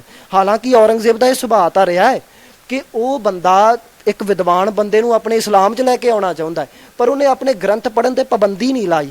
ਹੁਣ ਭਾਈ ਨੰਦ ਲਾਲ ਹਿੰਦੂ ਹੋਣ ਦੇ ਬਾਵਜੂਦ ਵੀ, ਉਹ ਤੋਂ ਗੁਰੂ ਦੀ ਸ਼ਰਣੀ ਨਹੀਂ ਸੀ ਆਏ, ਹਿੰਦੂ ਹੋਣ ਦੇ ਬਾਵਜੂਦ ਵੀ ਕੁਰਾਨ ਗ੍ਰੰਥ ਦੇ ਬੜੇ ਵੱਡੇ ਵਿਦਵਾਨ ਨੇ। ਇਹਦਾ ਮਤਲਬ ਬਾਕੀ ਗ੍ਰੰਥਾਂ ਦੀ ਸਟੱਡੀ ਹੋ ਸਕਦੀ ਸੀ, ਪਰ ਜਦੋਂ ਹਿੰਦੂ ਗ੍ਰੰਥਾਂ ਦੀ ਗੱਲ ਆਉਂਦੀ ਆ ਨਾ, ਇਹਨਾਂ ਬ੍ਰਾਹਮਣਾਂ ਨੇ ਕਹਿ ਦਿੱਤਾ ਸੀ ਤੇ ਰੋਕ ਲਾ ਦਿੱਤੀ ਸੀ ਵੀ ਨਾ ਸਾਡੇ ਗ੍ਰੰਥ ਕੋਈ ਸ਼ੂਦਰ ਪੜ੍ਹ ਸਕਦਾ ਹੈ। ਤੇ ਸਿੱਖਾਂ ਨੂੰ ਵੀ ਜਦੋਂ ਉਹਨਾਂ ਦੀ ਵਿੱਦਿਆ ਲੈਣ ਭੇਜਿਆ ਗਿਆ ਤੇ ਉਹਨਾਂ ਨੇ ਸ਼ਰਤ ਲਾਈ ਵੀ ਵਿੱਦਿਆ ਦੇ ਸਕਦੇ ਆ, ਪਰ ਸਿੱਖ ਪਹਿਲਾਂ ਹਿੰਦੂ ਬਣੇ, ਜਨੇਊ ਪਾਏ, ਫਿਰ ਤਾਂ ਸਾਡੇ ਗ੍ਰੰਥ ਪੜ੍ਹ ਸਕਦਾ ਹੈ, ਨਹੀਂ ਤੇ ਨਹੀਂ ਪੜ੍ਹ ਸਕਦਾ। ਤੇ ਗੁਰੂ ਗੋਬਿੰਦ ਸਿੰਘ ਇਹ ਕਿਵੇਂ ਕਰ ਸਕਦੇ ਸੀ? ਇਸ ਕਰਕੇ ਉਹਨਾਂ ਨੇ ਰੋਕ ਲਾਈ ਸੀ। ਇਸ ਕਰਕੇ ਉਹਨਾਂ ਦਾ ਜ਼ਿਕਰ ਕਰਨਾ ਜ਼ਰੂਰੀ ਸੀ, ਉਹਨਾਂ ਦੇ ਮਿਥਿਹਾਸ ਦਾ ਜ਼ਿਕਰ ਕਰਨਾ ਜ਼ਰੂਰੀ ਸੀ, ਤਾਂ ਕਿ ਇਹ ਗੱਲ ਸਮਝ ਲੱਗ ਸਕੇ ਕਿ ਰਾਮ ਗਇਓ ਰਾਵਣ ਗਇਓ ਦੇ ਅਰਥ ਕੀ ਨੇ। ਪਰ ਕਈ ਪ੍ਰਚਾਰਕ ਇਹ ਵੀ ਕਹਿ ਦਿੰਦੇ ਨਾ ਕਿ ਰਾਮਾ ਅਵਤਾਰ ਕ੍ਰਿਸ਼ਨ ਅਵਤਾਰ ਜਿਹੜਾ ਲਿਖਿਆ ਗੁਰੂ ਨੇ, ਦੇਖੋ ਉਹੀ ਮੈਂ ਕਹਿ ਰਿਹਾ, ਰਾਮਾ ਅਵਤਾਰ ਕ੍ਰਿਸ਼ਨ ਅਵਤਾਰ ਲਿਖਿਆ ਜ਼ਰੂਰ ਏ, ਪਰ ਉਹਦਾ ਕਾਰਨ ਇਹ ਆ ਵੀ ਸਤਿਗੁਰੂ ਜੀ ਨੇ ਰਾਮ ਗਇਓ ਰਾਵਣ ਗਇਓ ਵਰਗੀਆਂ ਬੜੀਆਂ ਪੰਕਤੀਆਂ ਐਸੀਆਂ ਗੁਰੂ ਗ੍ਰੰਥ ਸਾਹਿਬ ਚ ਆਉਂਦੀਆਂ ਨੇ ਜਿਹਦੇ ਵਿੱਚ ਹਿੰਦੂ ਅਵਤਾਰਾਂ ਦਾ ਜ਼ਿਕਰ ਆਉਂਦਾ ਹੈ, ਪਰ ਉੱਥੇ ਉਹ ਪ੍ਰਮਾਤਮਾ ਵਾਲੀ ਸ਼ਬਦ ਨਹੀਂ ਵਰਤੇ ਗਏ, ਕੋਈ ਹੋਰ ਸਿਧਾਂਤ ਸਮਝਾਉਣ ਦੀ ਗੱਲ ਕਹੀ ਗਈ ਆ। ਪਰ ਉਹ ਗੱਲ ਡਿਟੇਲ ਨਾਲ ਸਮਝਣ ਲਈ ਉਹਨਾਂ ਦਾ ਮਿਥਿਹਾਸ ਸਮਝਣਾ ਜ਼ਰੂਰੀ ਸੀ। ਬਾਕੀ ਧਰਮ ਅਲਾਓ ਕਰਦੇ ਸੀ ਆਪਣਾ ਗ੍ਰੰਥ ਪੜ੍ਹਨ ਨੂੰ, ਪਰ ਹਿੰਦੂ ਬ੍ਰਾਹਮਣ ਨਹੀਂ ਅਲਾਓ ਕਰਦੇ ਸੀ। ਇਸ ਕਰਕੇ ਗੁਰੂ ਗੋਬਿੰਦ ਸਿੰਘ ਨੇ ਆਪਣੀ ਭਾਸ਼ਾ ਦੇ ਵਿੱਚ ਉਹਨਾਂ ਦੇ ਗ੍ਰੰਥਾਂ ਦੇ ਉਲੱਥੇ ਕਰ ਦਿੱਤੇ। ਪਰ ਇੱਥੋਂ ਇਹ ਗੱਲ ਸਮਝਣੀ ਬੜੀ ਬੇਵਕੂਫੀ ਹੋਏਗੀ ਕਿ ਗੁਰੂ ਗੋਬਿੰਦ ਸਿੰਘ ਜੀ ਉਹਨਾਂ ਤੇ ਸ਼ਰਧਾ ਕਰਨ ਲੱਗ ਗਿਆ। ਮਹਾਰਾਜ ਨੇ ਭਾਵੇਂ ਰਾਮਾ ਅਵਤਾਰ ਤੇ ਕ੍ਰਿਸ਼ਨ ਅਵਤਾਰ ਲਿਖਿਆ, ਪਰ ਨਾਲ ਮਹਾਰਾਜ ਨੇ ਇਹ ਵੀ ਸਪਸ਼ਟ ਕੀਤਾ ਹੈ ਕਿ ਮੈਂ ਸਿਰਫ ਉਹਨਾਂ ਦੇ ਗ੍ਰੰਥਾਂ ਦੇ ਉਲੱਥੇ ਕਰ ਰਿਹਾ, ਮੇਰੀ ਸ਼ਰਧਾ ਨਹੀਂ ਉਹਨਾਂ ਤੇ। ਕਿਉਂਕਿ ਸਤਿਗੁਰਾਂ ਨੇ ਇਹ ਵੀ ਸਪਸ਼ਟ ਕੀਤਾ, ਦਸਮ ਕਥਾ ਭਗਉਤ ਕੀ ਭਾਖਾਂ ਕਰੀ ਬਣਾਏ ਦਾ ਮਤਲਬ ਵੀ ਮੈਂ ਸਿਰਫ ਉਹਨਾਂ ਦੇ ਗ੍ਰੰਥਾਂ ਦੇ ਉਲੱਥੇ ਕਰ ਰਿਹਾ। ਦਸਮ ਗ੍ਰੰਥ ਦੇ ਵਿੱਚ 2 ਤਰ੍ਹਾਂ ਦੀ ਬਾਣੀ ਆਉਂਦੀ ਆ ਜੀ, ਇੱਕ ਨਿਰੋਲ ਪਰਮਾਤਮਾ ਨਾਲ ਜੁੜ ਕੇ ਉਚਾਰਨ ਕੀਤੀ ਗਈ ਬਾਣੀ, ਜਿਵੇਂ ਜਾਪ ਸਾਹਿਬ ਹੋ ਗਿਆ, ਅਕਾਲ ਉਸਤਤ ਹੋ ਗਈ। ਪਰ ਰਾਮਾ ਅਵਤਾਰ ਕ੍ਰਿਸ਼ਨ ਅਵਤਾਰ ਉਹ ਨੇ ਜਿਹੜੇ ਸਿਰਫ ਉਹਨਾਂ ਦੇ ਧਾਰਮਿਕ ਗ੍ਰੰਥਾਂ ਦੇ ਉਲੱਥੇ ਨੇ। ਕਾਰਨ ਮੈਂ ਦੱਸਦਾ ਵੀ ਕਿਉਂ ਕੀਤੇ, ਪਰ ਸਾਨੂੰ ਇਹ ਵੀ ਸਮਝ ਲੈਣਾ ਚਾਹੀਦਾ ਹੈ ਕਿ ਗੁਰੂ ਗੋਬਿੰਦ ਸਿੰਘ ਜੀ ਦੀ ਸ਼ਰਧਾ ਨਹੀਂ ਹੈ। ਮਹਾਰਾਜ ਤਾਂ ਸਪਸ਼ਟ ਕਹਿੰਦੇ ਨੇ, ਮਹਾਰਾਜ ਕਹਿੰਦੇ ਭਾਵੇਂ ਮੈਂ ਉਹ ਉਲੱਥੇ ਕੀਤੇ ਪਰ ਦੁਨੀਆ ਸਮਝ ਲਏ ਮੈਂ ਨਾ ਗਨੇਸਹਿ ਪ੍ਰਿਥਮ ਮਨਾਊ ਕਿਸਨ ਬਿਸਨ ਕਬਹੂ ਨਾ ਧਿਆਊ ਕਾਨ ਸੁਨੇ ਪਹਿਚਾਨ ਨਾ ਤਿੰਨ। ਸੋ ਮੈਂ ਸਿਰਫ ਕੰਨੀ ਸੁਣ ਕੇ ਉਹਨਾਂ ਦੇ ਉਲੱਥੇ ਕਰ ਰਿਹਾ, ਪਰ ਮੈਂ ਉਹਨਾਂ ਨੂੰ ਪਛਾਣਦਾ ਨਹੀਂ। ਪਾਏ ਗਏ ਜਬ ਤੇ ਤੁਮਰੇ ਤਬ ਤੇ ਕੂ ਆਂਕ ਤਰੇ ਨਹੀਂ ਆਨਿਓ ਰਾਮ ਰਹੀਮ ਪੁਰਾਣ ਕੁਰਾਨ ਅਨੇਕ ਕਹਿ ਮਤ ਏਕ ਨਾ ਮਾਨਿਓ। ਉਲੱਥੇ ਜ਼ਰੂਰ ਕੀਤੇ ਪਰ ਮੈਂ ਉਹਨਾਂ ਦੀ ਗੱਲ ਮੰਨਦਾ ਨਹੀਂ, ਮੇਰੀ ਕੋਈ ਸ਼ਰਧਾ ਨਹੀਂ। ਤੇ ਮੈਂ ਪ੍ਰਧਾਨ ਮੰਤਰੀ ਜੀ ਨੂੰ ਵੀ ਇਹ ਬੇਨਤੀ ਕਰਾਂਗਾ, ਜੇ ਤੁਹਾਨੂੰ ਇੰਨਾ ਹੀ ਸ਼ੌਂਕ ਹੈ ਗੁਰੂ ਗੋਬਿੰਦ ਸਿੰਘ ਜੀ ਦੀਆਂ ਲਿਖਤਾਂ ਦਾ ਜ਼ਿਕਰ ਕਰਨ ਦਾ, ਫਿਰ ਇਹ ਵੀ ਜ਼ਿਕਰ ਕਰਿਆ ਕਰੋ ਵੀ ਗੁਰੂ ਗੋਬਿੰਦ ਸਿੰਘ ਜੀ ਨੇ ਇਹ ਵੀ ਗੱਲ ਕਹੀ ਹੈ, ਪਖਾਨ ਪੂਜ ਹੋ ਨਹੀਂ ਭੇਖ ਭੀਜ ਹੋ ਕਹੀਂ ਅਨੰਤ ਨਾਮ ਗਾਏ ਹੋ ਪਰਮ ਪੁਰਖ ਪਾਏ ਹੋ। ਗੁਰੂ ਗੋਬਿੰਦ ਸਿੰਘ ਕਹਿੰਦੇ ਮੈਂ ਨਹੀਂ ਪੱਥਰ ਪੂਜਦਾ। ਕੀ ਮੋਦੀ ਜੀ ਇਹ ਜ਼ਿਕਰ ਕਰ ਸਕਦੇ ਆ? ਗੁਰੂ ਸਾਹਿਬ ਕਹਿੰਦੇ ਮੈਂ ਰਾਮਾ ਅਵਤਾਰ ਉਹਨਾਂ ਦਾ ਉਲੱਥਾ ਕੀਤਾ, ਪਰ ਮੇਰੀ ਕੋਈ ਸ਼ਰਧਾ ਨਹੀਂ ਉਹਨਾਂ ਤੇ, ਕਰਨਗੇ ਜ਼ਿਕਰ। ਤੋ ਇਹ ਸਾਨੂੰ ਪੂਰਾ ਜਿਹੜਾ ਭਾਵ ਸਮਝਣਾ ਜ਼ਰੂਰੀ ਆ, ਕਿਉਂ ਲਿਖਿਆ ਪਰ ਕੋਈ ਸ਼ਰਧਾ ਨਹੀਂ, ਕੋਈ ਭਾਵਨਾ ਨਹੀਂ, ਅਸੀਂ ਉਹਨਾਂ ਨੂੰ ਰੱਬ ਨਹੀਂ ਮੰਨਦੇ। ਇਹਨਾਂ ਸਾਰੀਆਂ ਚੀਜ਼ਾਂ ਦਾ ਜਿਹੜਾ ਹੱਲ ਨਿਕਲਿਆ ਨਹੀਂ। ਉਸ ਤੋਂ ਬਾਅਦ ਜਿਹੜਾ ਸੁੱਚਾ ਲੰਗਾਹ ਸੀਗਾ ਉਹਨੂੰ ਕਿਸੇ ਦਲ ਪੰਥ ਵੱਲੋਂ ਅੰਮ੍ਰਿਤਪਾਨ ਜਿਹੜਾ ਕਰਵਾ ਦਿੱਤਾ ਜਾਂਦਾ, ਅਕਾਲ ਤਖਤ ਤੋਂ ਛੇਕਿਆ ਹੋਇਆ ਹੈ। ਇੱਥੇ ਜਿਹੜੇ ਅਬਦੇ ਜਿਹੜੇ ਹੈਗੇ ਆ ਉਹ ਹੀ ਨਹੀਂ ਅਕਾਲ ਤਖਤ ਦੀ ਜਿਹੜੀ ਪਾਲਣਾ ਕਰਦੇ, 5 ਪਿਆਰੇ ਜਿਹੜੇ ਉਹਨਾਂ ਨੂੰ ਹੀ ਨਹੀਂ ਪਤਾ ਜਿਹੜੇ ਲੱਗ ਜਾਂਦੇ ਨੇ ਕਿ ਜਿਹੜੇ ਅਕਾਲ ਤਖਤ ਦੇ ਹੁਕਮ ਕੀ ਨੇ। ਇਹ ਤਾਂ ਮੈਂ ਸੋਚਦਾ ਬੜੀ ਗੈਰ ਜ਼ਿੰਮੇਵਾਰੀ ਵਾਲੀ ਗੱਲ ਆ ਕਿ ਜਿਨ੍ਹਾਂ ਨੂੰ 5 ਪਿਆਰਿਆਂ ਦਾ ਅਹੁਦਾ ਮਿਲਿਆ, ਜਿਸ ਸੁੱਚੇ ਲੰਗਾਹ ਨੂੰ ਬੱਚਾ ਜਾਣਦਾ ਵੀ ਕੌਣ ਸੀ, ਕੀ ਉਹਨੇ ਕਰਤੂਤ ਕੀਤੀ ਸੀ, ਏਡੀ ਵੱਡੀ ਜ਼ਿੰਮੇਵਾਰੀ ਹੁਣ ਜਿਹਨੂੰ ਵੀ ਅੰਮ੍ਰਿਤ ਛਕਾਉਣਾ ਹੈ ਨਾ, 5 ਪਿਆਰਿਆਂ ਵੱਲੋਂ ਪਹਿਲਾਂ ਪੁੱਛਿਆ ਜਾਂਦਾ ਵੀ ਭਾਈ ਤੁਸੀਂ ਪਹਿਲਾਂ ਕੋਈ ਬੱਜਰ ਕੁਰੈਤ ਤਾਂ ਨਹੀਂ ਕੀਤੀ, ਫੇਰ ਛਕਾਇਆ ਜਾਂਦਾ ਹੈ। ਜਦੋਂ ਵੀ ਜਿਨ੍ਹਾਂ ਨੇ ਅੰਮ੍ਰਿਤ ਛਕਿਆ ਉਹਨਾਂ ਨੂੰ ਪਤਾ ਹੋਊਗਾ, ਅੰਮ੍ਰਿਤ ਛਕਾਉਣ ਤੋਂ ਪਹਿਲਾਂ ਐਲਾਨ ਕੀਤਾ ਜਾਂਦਾ 5 ਪਿਆਰਿਆਂ ਵੱਲੋਂ, ਭਾਈ ਜਿਹੜੇ ਤਨਖਾਹੀਏ ਨੇ ਖੜੇ ਹੋ ਜਾਓ, ਜਿਨ੍ਹਾਂ ਨੇ ਕੋਈ ਕੁਰੈਤੀਏ ਨੇ ਖੜੇ ਹੋ ਜਾਓ, ਪਹਿਲਾਂ ਉਹਨਾਂ ਨੂੰ ਸਜ਼ਾ ਲਾਈ ਜਾਂਦੀ ਆ। ਹੁਣ ਉਹਨਾਂ ਨੂੰ ਪਤਾ ਨਾ ਲੱਗਿਆ ਹੋਊਗਾ ਵੀ ਇੱਕ ਪੰਥ ਚੋਂ ਛੇਕਿਆ ਬੰਦਾ ਵੀ ਆ ਗਿਆ, ਲੱਗਿਆ ਹੋਊਗਾ ਸਿਰਫ ਇਹ ਝੂਠੇ ਦਾਅਵੇ ਨੇ, ਬਚਾ ਕੀਤੇ ਜਾ ਰਹੇ ਨੇ। ਤੇ ਮੈਂ ਇੱਕ ਇਹ ਵੀ ਬੇਨਤੀ ਕਰਦਾ ਵਾਂ, ਉਨੀ ਦੇਰ ਤੱਕ ਕੌਮ ਦੇ ਮਸਲੇ ਹੱਲ ਨਹੀਂ ਹੋ ਜਾਂਦੇ ਜਿੰਨੀ ਦੇਰ ਤੱਕ ਅਸੀਂ ਸਾਰੇ ਜਥੇਬੰਦੀਆਂ ਅਕਾਲ ਤਖਤ ਸਾਹਿਬ ਨੂੰ ਸਮਰਪਿਤ ਨਹੀਂ ਹੁੰਦੇ। ਹੱਲ ਬਸ ਇੱਕੋ ਹੀ ਆ। ਹੁਣ ਦੇਖੋ ਅਸੀਂ ਸਮਰਪਿਤ ਨਹੀਂ ਹੋਏ ਤਾਂ ਹੀ ਤਾਂ ਅਕਾਲ ਤਖਤ ਸਾਹਿਬ ਦੇ ਹੁਕਮਨਾਮਿਆਂ ਦੀ ਵੀ ਖਿਲਾਫੀ ਕਰ ਲੈਂਦੇ, ਉਹਦੇ ਖਿਲਾਫ ਜਾ ਕੇ ਅਸੀਂ ਕੋਈ ਕੰਮ ਕਰ ਲੈਂਦੇ, ਤਾਂ ਬਿਲਕੁਲ ਨਜਾਇਜ਼ ਗੱਲਾਂ ਨੇ ਜੀ। ਜੋ ਸ਼ਰਨੀ ਆਵੇ ਤਿਸ ਕੰਠ ਲਾਵੇ, ਜੋ ਕਹਿੰਦੇ ਗੁਰੂ ਪਾਤਸ਼ਾਹ ਦੇ ਸ਼ਰਨੀ ਆ ਜਾਂਦਾ ਜਾਂ ਅਕਾਲ ਤਖਤ ਦੇ ਪੇਸ਼ ਹੋ ਜਾਂਦਾ ਜਾਂ 5 ਪਿਆਰਿਆਂ ਦੇ ਸਾਹਮਣੇ ਆਪਦੇ ਆਪ ਨੂੰ ਤਲਬ ਕਰ ਦਿੰਦਾ ਹੈ ਤੇ ਉਹਨੂੰ ਜਿਹੜਾ ਉਹ ਬਖਸ਼ਿਆ ਜਾਂਦਾ ਹੈ।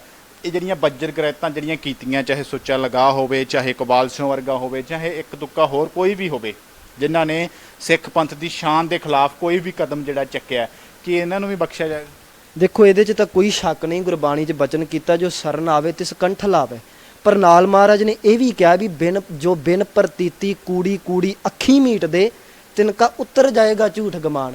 ਸ਼ਰਨੀ ਆਏ ਮਾਫ ਹੋ ਸਕਦੇ ਨੇ, ਪਰ ਬਹੁਤੇ ਸ਼ਰਨੀ ਨਹੀਂ ਆਉਂਦੇ ਜੀ, ਚਲਾਕੀਆਂ ਕਰਦੇ। ਹੁਣ ਸੁੱਚੇ ਲੰਗਾਹ ਅਰਗੇ ਤੁਹਾਨੂੰ ਲੱਗਦਾ ਵੀ ਅੰਦਰੋਂ ਮਾਫੀ ਦੀ ਭਾਵਨਾ ਲੈ ਕੇ ਆਉਂਦੇ ਨੇ?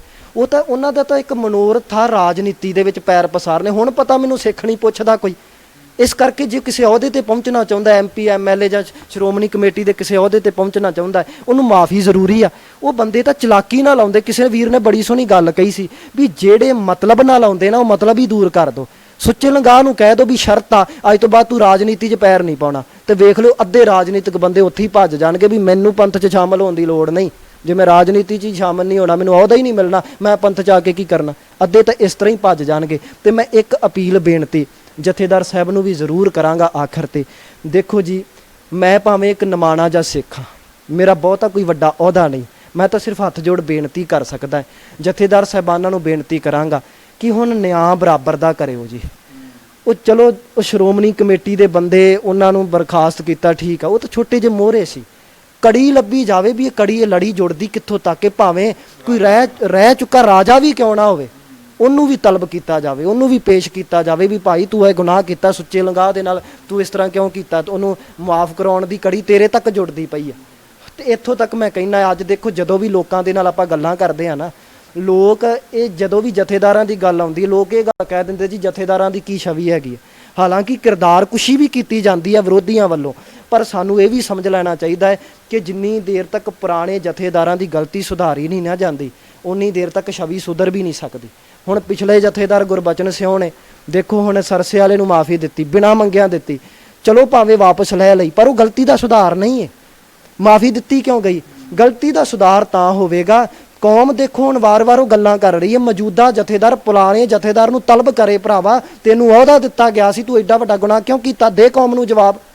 ਹੁਣ ਗੁਰਬਚਨ ਸਿੰਘ ਨੇ ਕੋਈ ਦਿੱਤਾ ਸਪਸ਼ਟੀਕਰਨ ਆਪਦਾ, ਕੁਛ ਸਪਸ਼ਟੀਕਰਨ ਨਹੀਂ। ਹੋ ਸਕਦਾ ਵੀ ਉਹਨਾਂ ਨੂੰ ਜਿਹੜਾ ਤਲਬ ਕੀਤਾ ਹੀ ਨਹੀਂ ਗਿਆ, ਉਹਨਾਂ ਤੋਂ ਸਵਾਲਾਂ ਦੇ ਜਵਾਬ ਮੰਗੇ ਹੀ ਨਹੀਂ ਗਏ ਕਿ ਜਿਹੜੀਆਂ ਗਲਤੀਆਂ ਕਰ ਲੈਂਦੇ ਅਗਲਾ, ਦਾ ਜਥੇਦਾਰ ਨੂੰ ਨਹੀਂ ਕਿਸੇ ਨੇ ਪੁੱਛਿਆ ਤਾਂ ਅਸੀਂ ਤਾਂ ਫਿਰ ਨਿੱਕੀ ਜੀ ਗਲਤੀ ਕਰ। ਬਿਲਕੁਲ ਜੀ, ਮੌਜੂਦਾ ਜਥੇਦਾਰ ਨੂੰ ਉਹਨਾਂ ਸਾਰ ਪੁਰਾਣਿਆਂ ਨੇ ਗਲਤੀ ਕੀਤੀ, ਉਹਨਾਂ ਨੂੰ ਸੱਦਣਾ ਚਾਹੀਦਾ ਹੈ। ਤੇ ਮੈਂ ਇਹ ਵੀ ਬੇਨਤੀ ਕਰ ਦੇਵਾਂ, ਨਿਆਂ ਹੁਣ ਜਦੋਂ ਢੰਡਰੀਆਂ ਵਾਲੇ ਦੀ ਗੱਲ ਆਉਂਦੀ ਆ ਨਾ, ਉਹ ਲੋਕ ਕੀ ਕਹਿੰਦੇ ਆ, ਆਹੀ ਗੱਲ ਕਹਿੰਦੇ ਨਾ ਵੀ ਆਪਣੀ ਕੱਚ 'ਚ ਤੇ ਦੂਜਿਆਂ ਦੀ ਹੱਥ 'ਚ, ਇਹੀ ਕਹਿੰਦੇ ਆ ਨਾ। ਤੇ ਦੇਖੋ ਭਾਵੇਂ ਮੈਂ ਕਿਆ ਹੋ ਵੀ ਰਿਹਾ ਕਿਤੇ ਨਾ ਕਿਤੇ, ਬਿਲਕੁਲ ਜੀ, ਮੈਂ ਤੇ ਭਾਈ ਢੰਡਰੀਆਂ ਵਾਲੇ ਦੀ ਵਿਚਾਰ ਨਾਲ ਸਹਿਮਤ ਨਹੀਂ ਆ, ਪਰ ਮੈਂ ਇਹ ਕਹਿੰਦਾ ਵੀ ਨਿਆਂ ਤਾਂ ਬਰਾਬਰ ਦਾ ਹੋਣਾ ਚਾਹੀਦਾ ਹੈ। ਹੁਣ ਜਿੰਨਾ ਕਸੂਰਵਾਰ ਭਾਈ ਢੱਡਰੀਆਂ ਵਾਲੇ ਜੇ ਉਹ ਪ੍ਰਮਾਤਮਾ ਦੀ ਹੋਂਦ ਤੇ ਸਵਾਲ ਕਰ ਰਹੇ ਨੇ, ਜਿੰਨਾ ਕਸੂਰ ਉਹਨਾਂ ਦਾ ਹੈ, ਉਹਨਾਂ ਕਸੂਰ ਤਾਂ ਉਹਨਾਂ ਪ੍ਰਚਾਰਕਾਂ ਦਾ ਵੀ ਆ ਜਿਹੜੇ ਗੁਰਬਾਣੀ ਨੂੰ ਮਜ਼ਾਕ ਬਣਾ ਕੇ ਪੇਸ਼ ਕਰ ਰਹੇ ਨੇ।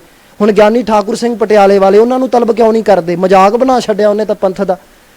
ਕਿਸੇ ਨੂੰ ਇਸ ਕਰਕੇ ਨਹੀਂ ਮਾਫ ਕਰਨਾ ਚਾਹੀਦਾ ਵੀ ਉਹ ਕਿਹੜੀ ਜਥੇਬੰਦੀ ਨਾਲ ਸੰਬੰਧ ਰੱਖਦਾ ਹੈ। ਠੀਕ ਹੈ, ਦਮਦਮੀ ਟਕਸਾਲ ਇੱਕ ਬਹੁਤ ਸਤਿਕਾਰਯੋਗ ਜਥੇਬੰਦੀ ਆ, ਪਰ ਜੇ ਸਤਿਕਾਰਯੋਗ ਜਥੇਬੰਦੀ ਦਾ ਕੋਈ ਪ੍ਰਚਾਰਕ ਗਲਤੀ ਕਰਦਾ ਹੈ, ਸਿਰਫ ਜਥੇਬੰਦੀ ਦਾ ਸਤਿਕਾਰਯੋਗ ਹੋਣ ਕਰਕੇ ਉਸ ਗੁਨਹਗਾਰ ਪ੍ਰਚਾਰਕ ਨੂੰ ਮਾਫ ਕਰ ਦੇਣਾ, ਇਹ ਕੋਈ ਨਿਆਂ ਨਹੀਂ ਹੈ। ਨਿਆਂ ਬਰਾਬਰ ਦਾ ਹੋਵੇ। ਜਿੰਨਾ ਚਿਰ ਅਕਾਲੀ ਫੂਲਾ ਸਿੰਘ ਵਰਗੇ ਫੈਸਲੇ ਨਹੀਂ ਆਉਂਦੇ ਉਹਨਾਂ ਚਿਰ ਕੋਈ ਹੱਲ ਨਹੀਂ। ਬਿਲਕੁਲ ਜੀ, ਸਾਡੇ ਜਥੇਦਾਰਾਂ ਨੂੰ ਬਿਲਕੁਲ ਉਸ ਲੈਵਲ ਤੇ ਆ ਕੇ ਨਿਆਂ ਕਰਨਾ ਪੈਣਾ। ਪੁਰਾਣੇ ਜਥੇਦਾਰਾਂ ਦੀਆਂ ਗਲਤੀਆਂ ਸੁਧਾਰਨੀਆਂ ਚਾਹੀਦੀਆਂ ਨੇ। ਠੀਕ ਆ, ਅਸੀਂ ਇਹ ਮੰਨਦੇ ਹਾਂ, ਪੁਰਾਣੇ ਜਥੇਦਾਰਾਂ ਨਾਲੋਂ ਅੱਜ ਦੇ ਜਥੇਦਾਰ ਬਹੁਤ ਬਿਹਤਰ ਨੇ, ਵਿਦਵਾਨ ਨੇ, ਸੂਝਵਾਨ ਨੇ, ਤੇ ਅਸੀਂ ਆਸ ਲਾਈ ਹੋਈ ਅੱਜ ਕੌਮ ਦੀਆਂ ਨਜ਼ਰਾਂ ਉਹਨਾਂ ਤੇ ਨੇ। ਪਰ ਉਮੀਦ ਆ ਵੀ ਉਹ ਸਾਡੀਆਂ ਆਸਾਂ ਤੇ ਪੂਰੇ ਉਤਰਨਗੇ। ਮੰਜ਼ਿਲ ਅਜੇ ਦੂਰ ਆ। ਅਕਾਲੀ ਫੂਲਾ ਸਿੰਘ ਵਾਲੀ ਮੰਜ਼ਿਲ ਹਜੇ ਦੂਰ ਆ। ਭਾਈ ਰਣਜੀਤ ਸਿੰਘ ਢੰਡਰੀਆਂ ਵਾਲਾ ਸਟੇਜ ਤੇ ਕਹਿ ਰਹੇ ਸਨ ਕਿ ਦੇਖਾਂਗੇ ਹੁਣ ਇਕਬਾਲ ਸਿੰਘ ਨੂੰ ਜਥੇਦਾਰ ਸਿੰਘ ਸਾਹਿਬ ਗਿਆਨੀ ਹਰਪ੍ਰੀਤ ਸਿੰਘ ਬੁਲਾ ਕੇ ਤਲਬ ਕਰਦੇ ਜਾਂ ਨਹੀਂ ਕਰਦੇ, ਕਿਉਂਕਿ ਇਹਨਾਂ ਦੀ ਕੁਰਸੀ ਜਿਹੜੀ ਉਹ ਖੁੱਸ ਸਕਦੀ ਹੈ, ਉਸ ਤੋਂ ਬਾਅਦ ਜਥੇਦਾਰੀ ਪਰੇ ਜਾਣੀ ਹੈ। ਕਿਤੇ ਇਹਨੂੰ ਗ੍ਰੰਥੀ ਲਾ ਦੇਣਗੇ, ਕਿਤੇ ਛੋਟੀ ਜਿਹੀ ਥਾਂ 'ਤੇ ਉਹ ਕਹਿੰਦੇ ਇਹਨੂੰ ਗ੍ਰੰਥੀ ਲਾ ਕੇ ਪੇਸ਼ ਕਰਨਗੇ। ਇੱਕ ਚੈਲੰਜ ਕਹਿ ਸਕਦੇ ਹਾਂ, ਅਤੇ ਉਹ ਬੱਜਰ ਕ੍ਰੈਤ ਕੀਤੀ ਵੀ ਆ, ਚਾਹੇ ਉਹ ਸੁੱਚਾ ਲੰਗਾਹ ਹੋਵੇ, ਚਾਹੇ ਕੋਈ ਵੀ ਹੋਵੇ। ਜੇਕਰ ਉਹਨਾਂ ਨੂੰ ਤਲਬ ਕੀਤਾ ਜਾਂਦਾ ਤੇ ਉਹਨਾਂ ਨੂੰ ਵੀ ਤਲਬ ਕਰਕੇ ਬਰਾਬਰ ਦੇ ਅਧਿਕਾਰ ਅਕਾਲੀ ਫੂਲਾ ਸਿੰਘ ਵਰਗੇ, ਚਾਹੇ ਕਿਉਂ ਰਾਜਾ ਹੀ ਕਿਉਂ ਨਾ ਹੋਵੇ, ਜੇ ਉਹ ਤੋਂ ਸੱਦ ਕੇ ਮਹਾਰਾਜਾ ਰਣਜੀਤ ਸਿੰਘ ਨੂੰ ਸਜ਼ਾਵਾਂ ਦੇ ਸਕਦੇ ਸੀ ਜਿਨ੍ਹਾਂ ਨੇ ਉਹਨਾਂ ਨੂੰ ਜਥੇਦਾਰ ਲਾਇਆ ਸੀਗਾ। ਤੇ ਇਹ ਤਾਂ ਫਿਰ ਛੋਟੇ ਲੈਵਲ ਦੇ ਜਿਹੜੇ ਬੰਦੇ ਥੱਲੇ ਕੰਮ ਕਰਦੇ ਨੇ, ਆਪਦਾ ਜਿਹੜਾ ਘਰ ਦਾ ਜਿਹੜਾ ਕਹਿੰਦੇ ਵੀ ਰੁਜ਼ਗਾਰ ਤੋਰਿਆ ਹੋਇਆ ਇਹਨਾਂ ਨੇ, ਇੱਕ ਮੂੰਹ ਦੀ ਭਕਾਈ ਮਾਰ ਕੇ, ਇੱਕ ਇਹਨਾਂ ਨੂੰ ਜਿਹੜੇ ਡਾਲਰ ਪੈਸੇ ਜਾਂ ਵੱਡੇ ਵੱਡੇ ਕੋਈ ਰਾਜ ਭਾਗ ਇਹਨਾਂ ਨੂੰ ਜਿਹੜੇ ਮਿਲ ਜਾਂਦੇ ਨੇ। ਪਰ ਗੁਰੂ ਪਾਤਸ਼ਾਹ ਦੀ ਜਿਹੜੀ ਉਹ ਸ਼ਰਨ ਦੇ ਵਿੱਚ ਇਹ ਕਦੀ ਵੀ ਸਿਰ ਨਹੀਂ ਨੀਵਾਂ ਹੀ ਰਹਿ ਜਾਂਦਾ ਇਹਨਾਂ ਦਾ, ਜਿਹੜਾ ਵੀ ਕਦੀ ਵੀ ਇਹ ਸਿਰ ਝੁਕਾ ਕੇ ਜਾਂ ਚੱਕ ਕੇ ਜਿਹੜੇ ਪੇਸ਼ ਨਹੀਂ ਹੋ ਸਕਦੇ, ਕਿਸੇ ਤਰ੍ਹਾਂ ਵੀ ਇਹ ਉੱਥੇ ਹਾਜ਼ਰ ਨਹੀਂ ਹੋ ਸਕਦੇ ਕਿ ਜੇਕਰ ਇਹ ਸੱਚੇ ਦਿਲੋਂ ਆਉਣਗੇ ਤਾਂ ਇਹਨਾਂ ਦੀਆਂ ਕਈ ਵਾਰ ਅੰਦਰੋਂ ਬਾਸਿਸਾਂ ਆਉਣਗੀਆਂ, ਇਹਨਾਂ ਦੇ ਬੱਚੇ ਜਿਹੜੇ ਉਹ ਬਾਸਿਸਾਂ ਦੇਣਗੇ ਕਿ ਤੁਸੀਂ ਜਿਹੜੀਆਂ ਬੱਜਰ ਕ੍ਰੈਤਾਂ ਕੀਤੀਆਂ ਸੀ, ਹੁਣ ਕਿਹੜੇ ਮੂੰਹ ਨਾਲ ਤੁਸੀਂ ਇਹਨਾਂ ਦਰਬਾਰਾਂ ਦੇ ਵਿੱਚ ਜਾਂਦੇ ਹੋ। ਇਹ ਸਿਰਫ ਇਹਨਾਂ ਦੀਆਂ ਰੋਟੀਆਂ ਨੇ, ਰੋਟੀਆਂ ਸੇਕ ਰਹੇ ਨਹੀਂ, ਕੋਈ ਆਪਦੇ ਕਾਰੋਬਾਰ ਦੀਆਂ ਸੈਟਿੰਗਾਂ ਹੁੰਦੀਆਂ ਇਹਨਾਂ ਦੀਆਂ, ਕਿਸੇ ਦਾ ਕਹਿੰਦਾ ਮੇਰਾ ਹੋਟਲ ਨਾ ਹੱਥੋਂ ਨਿਕਲ ਜਾਵੇ, ਬੜੇ ਤਰ੍ਹਾਂ ਦੀਆਂ ਸੈਟਿੰਗਾਂ ਹੁੰਦੀਆਂ ਨੇ। ਇਹ ਤਾਂ ਸਿੰਘ ਸਾਹਿਬ ਜਥੇਦਾਰ ਗਿਆਨੀ ਹਰਪ੍ਰੀਤ ਨੂੰ ਫੈਸਲਾ ਲੈਣਾ ਚਾਹੀਦਾ ਹੈ। ਉਹਨਾਂ 'ਤੇ ਉਮੀਦਾਂ ਵੀ ਨੇ ਕੌਮ ਨੂੰ ਕਿ ਕਹਿੰਦੇ ਕਿ ਬੜੇ ਚਿਰ ਪਿੱਛੋਂ ਇੱਕ ਵਧੀਆ ਜਥੇਦਾਰ ਮਿਲਿਆ, ਅਤੇ ਇੱਕ ਵਧੀਆ ਜਥੇਦਾਰ ਕਿਹੜੇ ਵਧੀਆ ਫੈਸਲੇ ਕਰਦਾ ਹੈ ਤਾਂ ਆਉਣ ਵਾਲਾ ਸਮਾਂ ਦੱਸੇਗਾ। ਉਹਦੇ ਵਿੱਚ ਫੈਸਲੇ ਤਾਂ ਆਉਂਦੇ ਨੇ, ਪਰ ਜਦੋਂ ਲੇਟ ਹੋ ਜਾਂਦੇ ਨੇ ਉਦੋਂ ਕਿਤੇ ਨਾ ਕਿਤੇ ਜ਼ਿਆਦਾਤਰ ਲੋਕਾਂ ਦੇ ਵਿੱਚ ਨਾਰਾਜ਼ਗੀ ਵੀ ਜ਼ਰੂਰ ਹੁੰਦੀ ਹੈ। ਦਿਓ ਇਜਾਜ਼ਤ। ਵਾਹਿਗੁਰੂ ਜੀ ਕਾ ਖਾਲਸਾ, ਵਾਹਿਗੁਰੂ ਜੀ ਕੀ ਫਤਿਹ। ਅਕਾਲ ਚੈਨਲ ਨੂੰ ਸਬਸਕ੍ਰਾਈਬ ਕਰੋ। ਨਵੀਂ ਵੀਡੀਓਜ਼ ਦੀ ਨੋਟੀਫਿਕੇਸ਼ਨ ਦੇ ਲਈ ਬੈਲ ਆਈਕਨ ਨੂੰ ਕਲਿੱਕ ਕਰਨਾ ਨਾ ਭੁੱਲਣਾ।